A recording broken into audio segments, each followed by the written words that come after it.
नमस्कार, स्वागत है आप सबका India thrills revealing India channel के इस ज्योतिषीय श्रृंखला के पार्ट 2 एपिसोड में। ज्योतिष में जैसा कि अभी मैंने आपको बताया था कि मुख्य रूप से 3 चीज़ों का अध्ययन हम लोग करते हैं। भावों का अभी बताया था मैंने आपको, राशियों का और ग्रहों का मूल रूप से अध्ययन करते हैं। और ये सारी जो राशियां हैं ये किसी न किसी तत्व को दिखाती हैं और ये ग्रह जो हैं ये भी एक तत्व को दिखाते हैं, अभी मैंने आपको बताया था।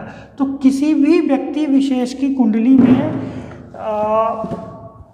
भाव 12 ही होते हैं। ये हमेशा प्रथम भाव होगा, ये आपका हमेशा द्वितीय भाव होगा, ये तृतीय भाव होगा, ये 4, ये 5, ये 6, ये 7, ये 8, ये 9, ये 10, ये 11 और ये 12। आपको भावों और राशियों में कंफ्यूज नहीं होना है। जब आप अपनी जन्मपत्री देखें हैं तो आप भाव को अलग तरीके से देखें, राशियों को अलग तरीके से देखें और ग्रह को अलग। तो ये अभी मैंने जो नंबर लिखे हैं ये भाव को इंडिकेट कर रहे हैं। ये पहला भाव है। आगे जब मैं भाव के बारे में आपको बताऊंगा तो आपको क्लियर होगा। ये भाव हैं, राशियां इनमें अलग अलग हो सकती है। मैंने सामान्य काल पुरुष की कुंडली बना दी है जिसमें हमेशा से ही मेष लगन की कुंडली है, 1 नंबर आता है, 2 नंबर। इसमें राशियां कोई भी हो सकती है। सपोज अगर मैं इन नंबरों को मिटा देता हूं तो भी आप बिना नंबर के कुंडली के भाव को पहचान सकते हैं एंटी क्लॉकवाइज।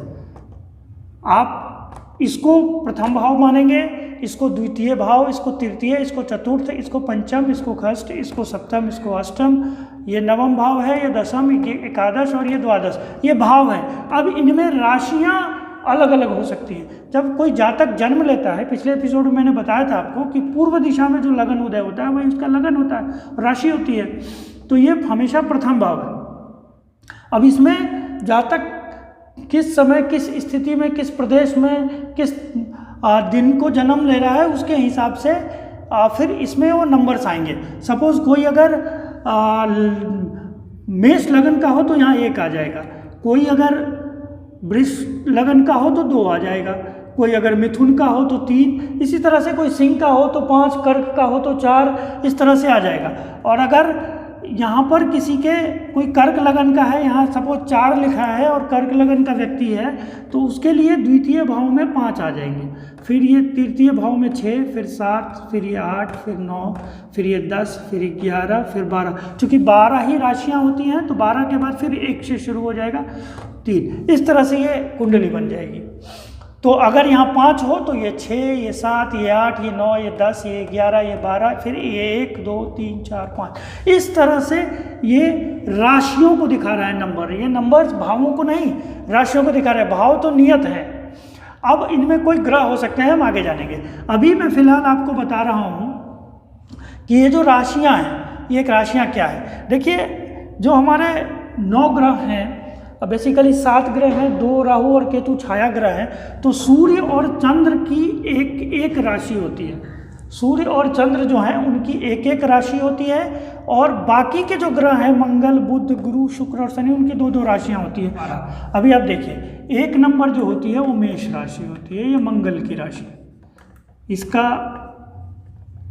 इसको कौन सा प्लेनेट डिनोट करता है तो मार्स, मंगल। 2 नंबर जो है वृष की राशि है, इसको डिनोट कौन करता है, शुक्र। 3 नंबर मिथुन राशि है, इसको डिनोट करता है बुध।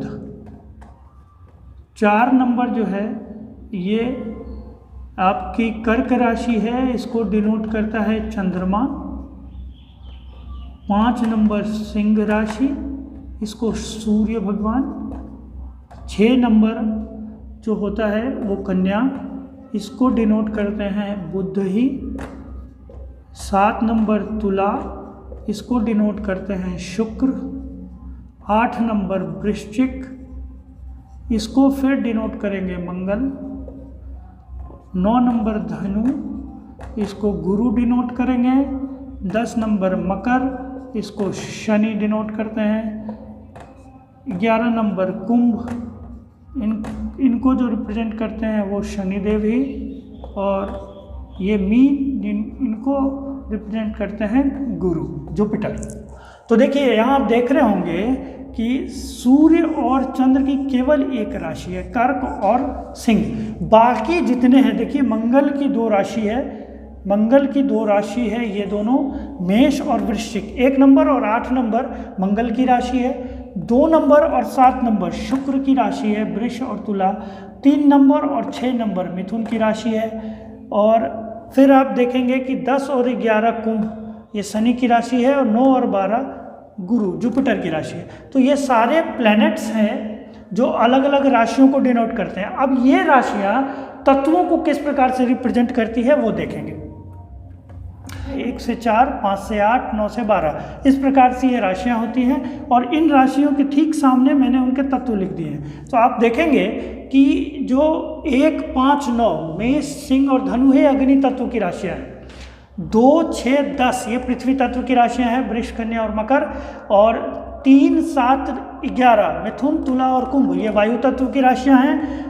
और जल 4, 8, 12 ये जल तत्व की राशियां हैं, कर्क, वृश्चिक और मीन। अभी मैंने आपको एक ग्राफ से समझाया था जो यहाँ भी है। अब देखिए कि अगर आपको तत्व को आइडेंटिफाई नहीं करना आ रहा है कि मेरे अंदर क्या तत्व हैं अधिक मात्रा में, तो सामान्य समझ लीजिए कि यहाँ जो प्रथम भाव में जो अभी मैं फिलहाल आपको तत्कालिक रूप से बता रहा हूँ, आगे और हम चर्चा करेंगे तब आप विस्तृत रूप से जान पाएंगे। वर्तमान समय में जो आपके प्रथम भाव में नंबर लिखा हो उससे आप अपनी राशि को आइडेंटिफाई कीजिए। अगर 4 नंबर है तो आपकी राशि क्या हो गई? कर्क, यहाँ वो आइडेंटिफाई कीजिए।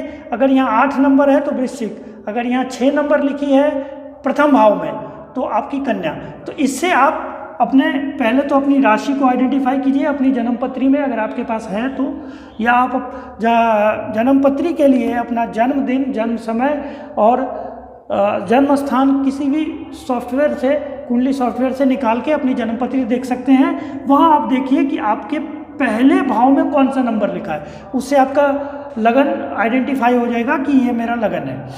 अब जब आपका मान लीजिए कि 4 नंबर है तो इससे मेरी राशि जो है, लगन जो है वो आइडेंटिफाई हो गया, कर्क। अब देखेंगे कि कर्क कौन सा तत्व है, तो जल तत्व है। अब देखिए यहाँ कि जल तत्व का शत्रु कौन सा है, तो जल तत्व का शत्रु कौन है? अग्नि। तो जो मेष, सिंह और धनु लगन के जातक होंगे जिनके यहाँ 1, 5 और 9 लिखा होगा उनसे आपकी नहीं बनेगी, ठीक है। अब वायु तत्व हमारा कौन है? 3, 7 और 11। अगर यहाँ 3, 7 और 11 लिखा है तो आपकी इनसे मित्रता रहेगी। आपकी मित्रता किनसे रहेगी? जो वायु तत्व वाले लोग हैं। और अगर अधिमित्र हैं पृथ्वी, तो अगर आपके जो यहाँ अगर 2, 6 और 10 लिखा हो तो आपकी राशि हो जाएगी वृष, कन्या या मकर, ये पृथ्वी तत्व है।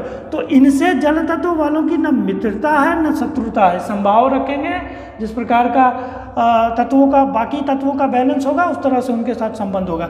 लेकिन अगर 4 है, मैंने उदाहरणार्थ आपको बताया, तो आपकी मित्रता किनसे होगी? आप जल तत्व वाले हैं तो आपकी मित्रता वायु तत्व वालों से होगी।